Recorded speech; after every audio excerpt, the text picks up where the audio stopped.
একটি মাত্র দোয়া মৃত মা বাবার কবরের আযাব আল্লাহ সেকেন্ডের মধ্যে মাফ করে দেন।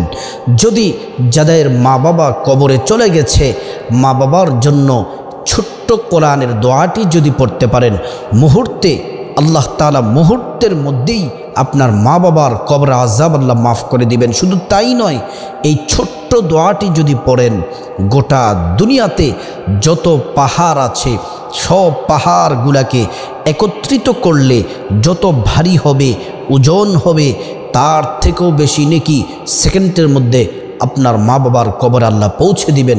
মহিলা মা বোনদেরকে বলছি, আপনারা তো মাকে বেশি ভালোবাসেন, বাবাকে বেশি ভালোবাসেন, আপনারা নামাজের পরে একটু চোখের পানি ছেড়ে দেন আর এই ছোট্ট দোয়াটি পড়ে ফেলুন, আপনার মা বাবার কবরে আযাব মাফ করে দিবেন।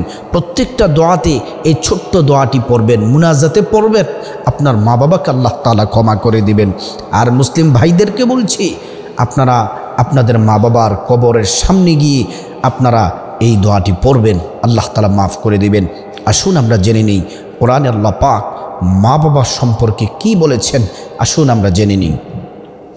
রব্বুল আলামিন কোরআনে সূরাতুল বনী ইসরাঈল আল্লাহ তাআলা চমৎকার করে বলছেন, ওয়াকাদা রাব্বুকা আল্লা তা'বুদু ইল্লা ইয়াহু ওয়া বিল ওয়ালিদাইনি ইহসানা ইম্মা ইয়াবলুগান্না ইনদাকাল কিবারা আহাদুহুমা আও কিলাহুমা ফালা তাকুল লাহুমা উফফিন ওয়ালা তানহারহুমা ওয়াকুল লাহুমা কওলান কারীমা।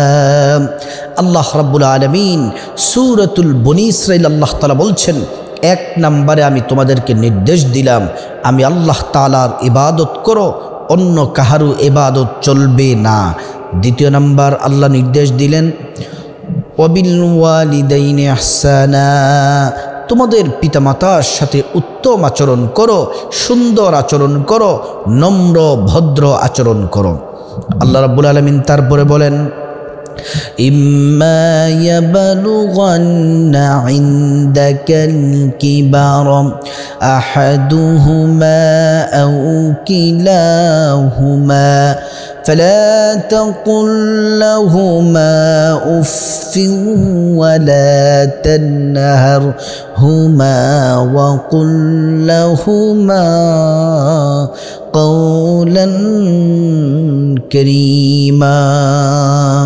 রব্বুল আলামিন বলেন, যদি তোমরা তোমাদের মা বাবাকে যদি তোমরা পেয়ে যাও, বার্ধক্যে যদি তোমরা পেয়ে যাও, বৃদ্ধ বয়সে যদি পেয়ে যাও, একজনকে অথবা উভয়জনকে, শুধু মাকে অথবা বাবাকে অথবা মা বাবা উভয়কেই যদি পেয়ে যাও, তাহলে তোমরা তাদের সাথে সুন্দর আচরণ করো।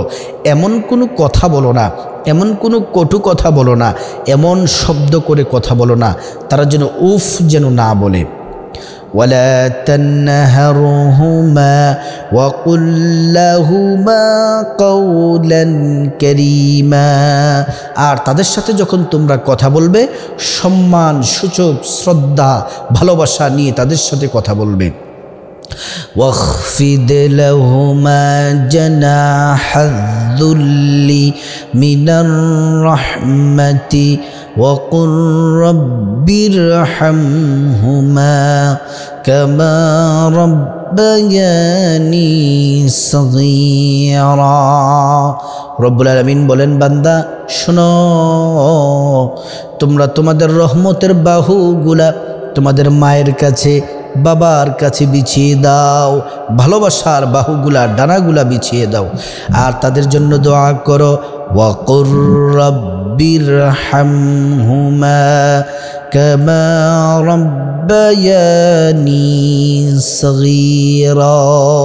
আল্লাহ, আমার মা আমার বাবা ছোট্টবেলায় যেমন করে আমাকে লালন পালন করেছে, তাদেরকে কবরে उत्तम-भावे जन्नती भावे अल्लाह तादेरके तुमी लालन पालन करियो। सुबहानाल्लाहि व बिहामदी। প্রিয় নবী সাল্লাল্লাহু আলাইহি ওয়াসাল্লাম হাদিসের মধ্যে বলেছেন, রিদর রব্বি ফি রিদল ওয়ালিদাইন, সাকতুর রব্বি ফি সাকতিল ওয়ালিদাইন। পিতামাতার সন্তুষ্টিতে আল্লাহর সন্তুষ্টি, পিতামাতার সন্তুষ্টিতে আমার আল্লাহর সন্তুষ্টি। এজন্য মা বাবা রাজি তো আল্লাহ রাজি, মা বাবা বেজার তো আল্লাহ বেজার। এজন্য আমার ভাইরা ভালো করে শুনুন, মা বাবার খেদমত করলে মুস্তাজাবুদ দাওয়া হতে পারবেন। মুজতাজাবুদ দাওয়া যদি একবার হয়ে যান, জবানে যা বলবেন আল্লাহ তাই শুনবেন, যা চাইবেন আল্লাহ তাই দিবেন। আল্লাহর হাবিব সাল্লাল্লাহু আলাইহি ওয়াসাল্লাম বলেন, আমার উম্মতেরা শোনো, জন্মের আগে বাবা হারালাম, 6 বছর বয়সে মাকে হারালাম, আমি মা বাবার খেদমত করতে পারি নাই। উম্মত তোমরা তোমাদের মা বাবার খেদমত করো, মা বাবার খেদমত তোমরা করো। প্রিয় নবী সাল্লাল্লাহু আলাইহি ওয়াসাল্লাম তিনি সাহাবীদেরকে নিয়ে সফরে যাচ্ছেন, প্রতিমধ্যে ওনার আম্মা জানের কবর পড়ল। আল্লাহ রসুল বললেন, সাহাবীরা তোমরা একটু দাঁড়াও, আমি কবর জিয়ারত করব, আর কিন্তু খবরদার তোমরা কান্নাকাটি করবে না। প্রিয় নবী সাল্লাল্লাহু আলাইহি ওয়াসাল্লাম কবর জিয়ারত করছেন, কান্না শুরু করে দিলেন। আওয়াজ বাড়তেছে বাড়তেছে, চিৎকার চেঁচামেচি করে কান্না করতেছেন। নবীজির কান্না দেখে সাহাবীরাও কান্না শুরু করে দিলেন। কান্নার একটি রোল পড়ে গেল। নবীজি দোয়া শেষ করার পরে সাহাবীদেরকে বললেন, সাহাবীরা তোমরা কেন কান্না করলে?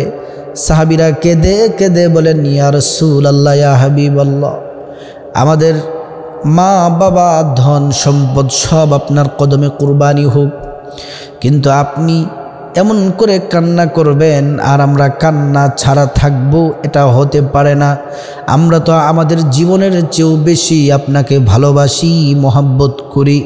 আপনি কান্না করতেছেন দেখে আমরাও কান্না করে দিলাম। আল্লাহু আকবার, আল্লাহু আকবার। সাহাবীরাও কান্না শুরু করে দিলেন। নবীজি বললেন, সাহাবীরা কবর জিয়ারতের সময় মায়ের ছোট্টবেলার স্মৃতি মনে পড়লো, আমাকে কেমন করে ভালোবাসতেন। মা শীতি কাটতেন, শীতির মধ্যে জৈতুনের তেল দিয়ে দিতেন, শরীরটা মুছে দিতেন, আদর করতেন, ভালোবাসতেন। আল্লাহু আকবার। প্রত্যেকের মা বাবা প্রত্যেককে খুব ভালোবাসেন।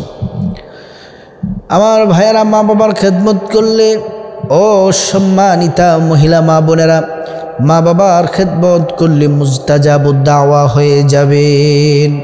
আল্লাহর নবী সাল্লাল্লাহু আলাইহি ওয়াসাল্লামকে দেখার জন্য দেশ দেশান্তর থেকে সাহাবীরা আসতেন, নবীজির হাতে হাত রেখে কালেমা পড়তেন এবং নবীজির কাছে থাকতেন। নবীজিকে দেখার জন্য সাহাবীরা পাগল থাকতেন। কিন্তু আশ্চর্য ঘটনা হলো, নবীজির উপর ঈমান এনেছেন, আল্লাহর প্রতি ঈমান এনেছেন, কিন্তু একজন তাবেঈ নবীজিকে সরাসরি দেখলে তিনি সাহাবা হয়ে যেতেন, কিন্তু ঘরের মধ্যে মা আছে, মার কারণে রাসূলুল্লাহর সাথে দেখা করার সুযোগ হয় নাই, তিনি সাহাবী হন নাই, কিন্তু তাবেঈদের মধ্যে 1 নাম্বার। এবার বলবেন যে হুজুর, সাহাবী এবং তাবেঈ কারা, এটা তো বুঝলাম না। যারা নবীজিকে, আল্লাহ এবং রসুলের প্রতি যারা ঈমান আনে, নবীজিকে দেখে যারা ঈমান আনে এবং মৃত্যু পর্যন্ত ঈমানের উপর ইস্তেকামত থাকে, রসুলুল্লাহকে দেখা সাক্ষাৎ হয় এবং নবীজিকে দেখে, তারাই হচ্ছে সাহাবী। আর তাবি হচ্ছে তারা যারা নবী দেখে নাই কিন্তু সাহাবীদেরকে যারা সরাসরি দেখেছে, তারা হচ্ছে তাবেঈ। ওই তাবেঈর নাম হচ্ছে হযরতে ওয়াসাল কারনী রহমাতুল্লাহি আলাইহি। ঘরের মধ্যে বৃদ্ধ মা আছেন, গোসল করাতে হয়, খাওয়া দাওয়া করাতে হয়, কাঁধে করে নিয়ে নিয়ে মাকে এদিক সেদিক নিয়ে যান।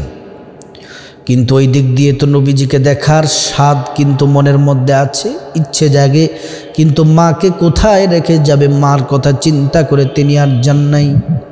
নবীজির দরবারে খবর হয়ে গেছে, আল্লাহ ওহী নাজিল করে দিলেন। নবীজিকে বললেন, সাহাবী। নবীজি সাল্লাল্লাহু আলাইহি ওয়াসাল্লাম হযরত ওমর রাদিয়াল্লাহু আনহুকে ডাকলেন, ডেকে ডেকে বললেন, সাহাবী ওমর, আমার অমুক একজন উম্মত আছে, সে দুনিয়াতে আছে, আমিও আছি, কিন্তু তার সাথে আমার এখনও সাক্ষাৎ হয়নি, সাক্ষাৎ হবেও না, কারণ সে তার মায়ের জন্য আমার কাছে আসতে পারে না। আমার কাছে খবর এসে গেছে, কিন্তু আমিও তাকে মহাব্বত করি, সেও আমাকে মহাব্বত করে। তাকে চিনার আলামত হচ্ছে তার শরীরের মধ্যে স্রেতের দাগ আছে সাদা সাদা। যদি তুমি ওয়াসাল কারনি কার্নন নামক প্রদেশ বাড়ি ওই যুবককে যদি পেয়ে যাও, তাহলে তুমি ওমর ওয়াসাল কারনির কাছ থেকে দোয়া নিবে, অবশ্যই দোয়া নিবে, কারণ সে আল্লাহর কাছে যা বলে, আল্লাহর কাছে যা চায়, আল্লাহ তাআলা তাকে তাই দিয়ে দেন।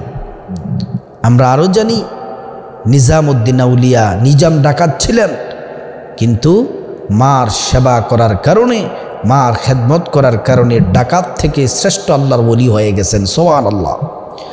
এজন্য আমার ভাইয়েরা, মহিলা মা বোনেরা, মা বাবার সাথে সুন্দর উত্তম আচরণ করতে হবে। মা বাবার পায়ের নিচে সন্তানের বেহেশত। মা বাবাকে খেদমতের মাধ্যমে জান্নাতের যোগ্যতা আপনি নিতে হবে, অর্জন করতে হবে। মা বাবার খেদমত করলে জান্নাতে আপনি হয়ে যাবেন। সুবহানাল্লাহি ওয়া বিহামদিহি। প্রিয় ভাইরা, মহিলা মা বোনেরা আমার, এখন দোয়াটি বলবো, ভালো করে মনোযোগ দিয়ে শুনতে হবে। আপনার মা কবরে চলে গেছেন, আপনার বাবা কবরে চলে গেছেন, এখন তো তারা টাকা চায় না, বাড়ি গাড়ি চায় না, ধন দৌলত কিছুই চায় না, তারা কি চায়? একটু দোয়া। আর মেয়েরা স্বাভাবিক তার মা বাবাকে বেশি ভালোবাসে। আগে মহিলা মা বোনদেরকে বলবো, তারপর পুরুষ ভাইদেরকে বলবো, মুসলিম ভাইদেরকে বলবো। মহিলা মা বোনেরা, আপনারা তো কবরস্থানে যাওয়া সম্ভব না, 5 ওয়াক্ত নামাজের পরে ছোট্ট দোয়াটি পড়বেন, ছোট্ট। যদি আপনি এভাবে হাত তুলবেন নামাজের পরে, আর অবশ্যই চোখের পানি ছেড়ে দিবেন, আর বলবেন রব্বির হামহুমা কামা রব্বায়ানি সগীরা, রব্বির হামহুমা কামা রব্বায়ানি সগীরা।